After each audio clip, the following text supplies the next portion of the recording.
അല്ല, അത് എക്സൈസ് മന്ത്രി പറഞ്ഞല്ലോ, കാര്യങ്ങൾ പറഞ്ഞല്ലോ. മാധ്യമങ്ങൾ സൃഷ്ടിച്ചെടുത്ത ബാർക്കോഴ എന്ന ചത്ത കിളിക്ക് കൂടുപണിയുന്ന മാപ്രകളും മാപ്രാണികളും ഇന്ന് മന്ത്രി മുഹമ്മദ് റിയാസിന്റെ വായിൽ നിന്ന് കണക്കിന് മേടിച്ചു കൂട്ടിയിട്ടുണ്ട്. ഏഷ്യാനെറ്റ് ന്യൂസ് പടച്ചുവിട്ട വ്യാജനടിയായ ബാർക്കോഴ ഇന്നലെ തന്നെ എക്സൈസ് വകുപ്പ് മന്ത്രി 8 നില പൊട്ടിച്ച് കയ്യിൽ കൊടുത്തതാണ്. വെറും വ്യാജ ആരോപണവും വ്യാജ വാർത്തയുമാണെന്ന് എക്സൈസ് വകുപ്പ് മന്ത്രി MP രാജേഷ് തെളിയിച്ചതാണ്. എന്നിട്ടും ഈ വ്യാജ വാർത്തയും പൊക്കിപ്പിടിച്ചുകൊണ്ട് സർക്കാരിനെ പ്രതിരോധത്തിലാക്കാൻ പറ്റും എന്ന വ്യാമോഹവുമായി മാപ്രകളും മാപ്രാണികളും പറന്നു നടക്കുകയാണ്. ഏഷ്യാനെറ്റ് ന്യൂസിൻ്റെ ഉണ്ടയില്ല വെടിയുമായി സർക്കാരിനെതിരെ വെക്കട വെടിയാണ് പ്രതിപക്ഷവും നടത്തുന്നത്. മുഹമ്മദ് റിയാസിനെയും അവർ ഇപ്പോൾ ഇതിലേക്ക് വലിച്ചിഴച്ചിട്ടുണ്ട്. നിലവിലെ മദ്യനയത്തിൽ മാറ്റം കൊണ്ടുവരാനുള്ള നിർദ്ദേശങ്ങൾ മുന്നോട്ട് വെച്ചത് മുഹമ്മദ് റിയാസാണ് എന്നൊക്കെയാണ് പ്രതിപക്ഷം ആരോപിക്കുന്നത്. സത്യകഥ എന്താണെന്നാൽ മദ്യനയത്തെ സംബന്ധിച്ച് പ്രാരംഭ ചർച്ച പോലും സർക്കാർ നടത്തിയിട്ടില്ല എന്നതാണ് വാസ്തവം. മാധ്യമങ്ങൾ അഴിച്ചുവിടുന്ന കുപ്രചരണങ്ങളും വ്യാജപ്രചരണങ്ങളും വിശ്വസിച്ച് അതിനൊപ്പം ചാടിക്കളിക്കുന്ന കുഞ്ഞിരാമന്മാരായ കോൺഗ്രസ്സുകാരെക്കുറിച്ച് ഓർക്കുമ്പോൾ, പ്രതിപക്ഷത്തെക്കുറിച്ച് ഓർക്കുമ്പോൾ ചിരിക്കുക അല്ലാതെ പിന്നെ എന്താണ് ചെയ്യുക? ഇന്ന് മുഹമ്മദ് റിയാസിൻ്റെ മുമ്പിൽ മാപ്രകളും മാപ്രാണികളും ചെന്ന് ഏഷ്യാനെറ്റിലെ മാപ്രാണിയും കണക്കിന് മേടിച്ചു കൂട്ടിയിട്ടുണ്ട്. എന്തായാലും കുത്തിത്തിരിപ്പ് വാർത്തയുണ്ടാക്കാൻ റിയാസിൻ്റെ അടുത്ത് പോയ മാധ്യമപ്രവർത്തകരുടെ അവസ്ഥ നമുക്കൊന്ന് ആദ്യം കാണാം. അത് എക്സൈസ് മന്ത്രി പറഞ്ഞല്ലോ, ഇന്നലെ വ്യക്തമായിട്ട് പറഞ്ഞു. അല്ല, ഇന്നലെ എക്സൈസ് മന്ത്രി കാര്യങ്ങൾ പറഞ്ഞു. ഒരു പ്രാഥമിക ആലോചന പോലും നടത്താത്ത കാര്യങ്ങളാണ്.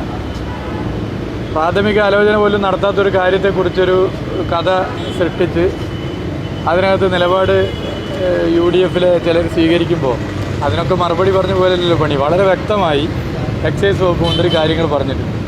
UDFിലെ ചില നേതാക്കന്മാരെ സംബന്ധിച്ചിടത്തോളം 8 വർഷമായിട്ട് അധികാരത്തിലില്ലാത്തതിൻ്റെ പ്രശ്നമാണ്. അതിനിപ്പോൾ ചികിത്സ നൽകാൻ ഞങ്ങൾക്ക് പറ്റില്ല. അല്ല, അത് എക്സൈസ് മന്ത്രി പറഞ്ഞല്ലോ, കാര്യങ്ങൾ പറഞ്ഞല്ലോ. ഒന്നാമത് ഞങ്ങളെ വകുപ്പുമായിട്ട് ബന്ധപ്പെട്ടല്ല, എക്സൈസ് വകുപ്പുമായി ബന്ധപ്പെട്ടാണ്. വളരെ വ്യക്തമായിട്ട് പറഞ്ഞാണ്. എന്തായാലും ഈ വിഷയവുമായി ബന്ധപ്പെട്ട് എക്സൈസ് വകുപ്പ് മന്ത്രി MP രാജേഷ് ക്രൈംബ്രാഞ്ച് ADGPക്ക് പരാതി നൽകിയിട്ടുണ്ട്. കേസ് അന്വേഷിച്ച് വരുമ്പോൾ ഏതൊക്കെ മാപ്രകളും മാപ്രാണികളും അകത്തു പോകുമെന്ന് കണ്ടറിയാം.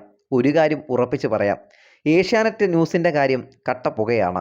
സർക്കാർ മദ്യനയത്തിൻ്റെ ആലോചനകളിലേക്ക് കടന്നിട്ടില്ല. മദ്യനയത്തിൻ്റെ ചർച്ചകൾ, പ്രാരംഭ ചർച്ചകൾ പോലും ആയിട്ടില്ല. അപ്പോൾ അത്തരമൊരു സാഹചര്യത്തിൽ ഇങ്ങനെ മദ്യനയത്തിൽ ചില കാര്യങ്ങൾ നടപ്പിലാക്കാം എന്ന് പറഞ്ഞുകൊണ്ട് പണപ്പിരിവിന് ശ്രമിക്കുന്നു എന്നുള്ളത് വളരെ ഗൗരവത്തോടെയാണ് കാണുന്നത്. അതിശക്തമായിട്ടുള്ള നടപടി അത്തരക്കാർക്കെതിരായിട്ട് എടുക്കും. ഒരു തരത്തിലും അത് വെച്ചുപൊറുപ്പിക്കില്ല. മദ്യനയം സർക്കാരാണ് ആവിഷ്കരിക്കുക. അതിൻ്റെ ചർച്ചകൾ നടക്കാനിരിക്കുന്നതേ ഉള്ളൂ. ആ ചർച്ചയൊക്കെ നടക്കുന്നതിന് മുമ്പ് തന്നെ കഴിഞ്ഞ 1 മാസമായി മാധ്യമങ്ങളിൽ നിരന്തരമായിട്ട് വാർത്ത വന്നുകൊണ്ടിരിക്കുന്നുണ്ട്. അങ്ങനെ ചെയ്യാൻ പോകുന്നു, ഇങ്ങനെ ചെയ്യാൻ പോകുന്നു എന്നൊക്കെയുള്ള വാർത്തകൾ. ആ വാർത്തകളുടെ പശ്ചാത്തലത്തിൽ അതുപയോഗപ്പെടുത്തിക്കൊണ്ട് ആരെങ്കിലും പണപ്പിരിവിന് ശ്രമിച്ചാൽ ശക്തമായ നടപടി അക്കാര്യത്തിലെടുക്കും. അല്ല, ബാക്കി കാര്യങ്ങൾ നമുക്ക് നോക്കാം എങ്ങനെയാണ്. ഇത് ഈ ശബ്ദരേഖാ കലാപരിപാടി കഴിഞ്ഞ കുറച്ചു കാലമായിട്ടുള്ള സ്ഥിരം പരിപാടിയാണല്ലോ. അപ്പോൾ ബാക്കി കാര്യങ്ങൾ ഞങ്ങൾ നോക്കട്ടെ. സർക്കാരിനെ സംബന്ധിച്ച് ഇത്തരത്തിലുള്ള ഒരു തെറ്റായ പ്രവണതയും പ്രോത്സാഹിപ്പിക്കുന്ന പ്രശ്നമില്ല. ആരായിരുന്നാലും അതിനെ കൈകാര്യം ചെയ്യാൻ ഗവൺമെന്റിന് അറിയാം. അല്ല, അതാ പറഞ്ഞത്, ശക്തമായിട്ടുള്ള നടപടി അക്കാര്യത്തിലെടുക്കും. ബാക്കി എന്ത് നടപടി എന്നുള്ളത് നമ്മൾ ആലോചിച്ച് തീരുമാനിക്കാം. ഇങ്ങനെ നമ്മൾ മദ്യനയത്തെക്കുറിച്ച് ആലോചിച്ചിട്ടേ ഇല്ലല്ലോ. ഒരു ചർച്ചയും അതിനെ സംബന്ധിച്ച് നടത്തിയിട്ടില്ല. സാധാരണ ഫെബ്രുവരി മാർച്ച് മാസത്തിൽ നടത്താറുള്ളതാണ്. തെരഞ്ഞെടുപ്പ് ആയതുകൊണ്ട് അത്തരം ചർച്ചകളിലേക്കൊന്നും ഇപ്പോൾ കടന്നിട്ടില്ല. അപ്പോൾ അങ്ങനെ ഒരു സാഹചര്യത്തിൽ മദ്യനയം വരാൻ പോകുന്ന മദ്യനയത്തിൽ ഇങ്ങനെയൊക്കെ വരാൻ പോകുന്നു എന്ന് മാധ്യമങ്ങളിൽ കഴിഞ്ഞ കുറച്ചു കാലമായി ആസൂത്രിതമായിട്ട് എന്നിപ്പോൾ തോന്നുന്ന തരത്തിൽ വാർത്തകൾ വന്നുകൊണ്ടിരിക്കുകയാണ്. ഈ വാർത്തകളുടെയൊക്കെ ഉറവിടം എന്താണെന്ന് എനിക്കറിഞ്ഞുകൂടാ. എന്തായാലും ഇവിടെ സർക്കാർ തലത്തിൽ അത്തരത്തിലുള്ള ഒരു ചർച്ചയും എക്സൈസ് വകുപ്പിലൊരു ചർച്ചയും നടന്നിട്ടില്ല. IT പാർക്കിൻ്റേത് കഴിഞ്ഞ മദ്യനയത്തിലുള്ളത് തെറ്റായത് നിങ്ങൾ കാര്യം മനസ്സിലാക്കിയതാ തെറ്റ്. IT പാർക്കിൻ്റേത് കഴിഞ്ഞ മദ്യനയത്തിലുള്ളതാണ്. അത് നിയമസഭാ കമ്മിറ്റിയുടെ അപ്രൂവൽ അതിന് വന്നിട്ടില്ല. മാധ്യമ വാർത്തകളുടെ അടിസ്ഥാനത്തിൽ ഈ ചിലർ ഇപ്പോൾ പണപ്പിരിവിന് ഇറങ്ങി പുറപ്പെടുന്നത് ഗൗരവമായി സർക്കാർ കാണുന്നു, അതിനെ ശക്തമായി നേരിടും. ഗൗരവമായി കാണുന്നു എന്ന് പറഞ്ഞാൽ തുടർ നടപടി സ്വീകരിക്കാൻ ഉള്ള അധികാരം സർക്കാരിന് വിട്ടു നൽകുക. കഴിഞ്ഞ UDF സർക്കാരല്ല ഈ സർക്കാർ, അതുകൂടി മനസ്സിലാക്കണം. കഴിഞ്ഞ UDF സർക്കാർ ചെയ്തു കൊടുത്ത ആനുകൂല്യങ്ങളും ഇളവുകളും അല്ല കൊടുത്തത്. കഴിഞ്ഞ ഈ ഗവൺമെൻറ്റാണ് കഴിഞ്ഞ മദ്യനയത്തിൽ 5 ലക്ഷം രൂപ ഈ ബാർ ലൈസൻസ് ഫീസ് ഒറ്റയടിക്ക് വർദ്ധിപ്പിച്ചത്. കേരളത്തിൽ ഇതിനു മുമ്പ് ഒരിക്കലും വർദ്ധിപ്പിച്ചിട്ടില്ല.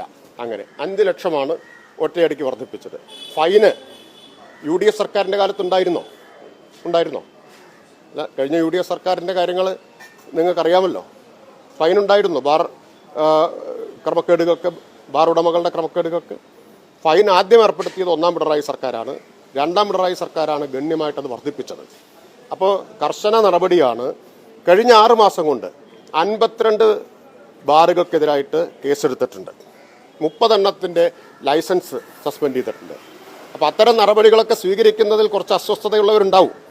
ഇനിയിപ്പോൾ ഈ ശബ്ദരേഖ പുറത്തുവിട്ടയാളുടെ ബാറിലും പരിശോധന നടന്നിട്ടുണ്ടോ എന്നുള്ളത് എനിക്ക് അറിഞ്ഞുകൂടാ. കർശന നടപടികളാണ് സർക്കാർ സ്വീകരിച്ചുകൊണ്ടിരിക്കുന്നത്. അപ്പോൾ അതിൻ്റെയൊക്കെ അസ്വസ്ഥതയും ചിലപ്പോൾ ഇതിൽ കാണാം. ബാക്കി നമുക്ക് നോക്കാം. മാധ്യമങ്ങളിൽ ഈ വാർത്ത കഴിഞ്ഞ 1 മാസമായിട്ട് വന്നുകൊണ്ടിരിക്കുകയാണ്.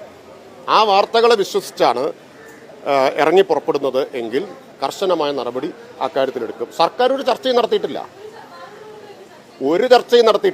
ഒരു ചർച്ചയും ബാർ ഉടമകളായും എന്നല്ല, എക്സൈസ് പോളിസിയുമായി ബന്ധപ്പെട്ട ഒരു ചർച്ചയും സർക്കാർ ഇതുവരെ നടത്തിയിട്ടേയില്ല.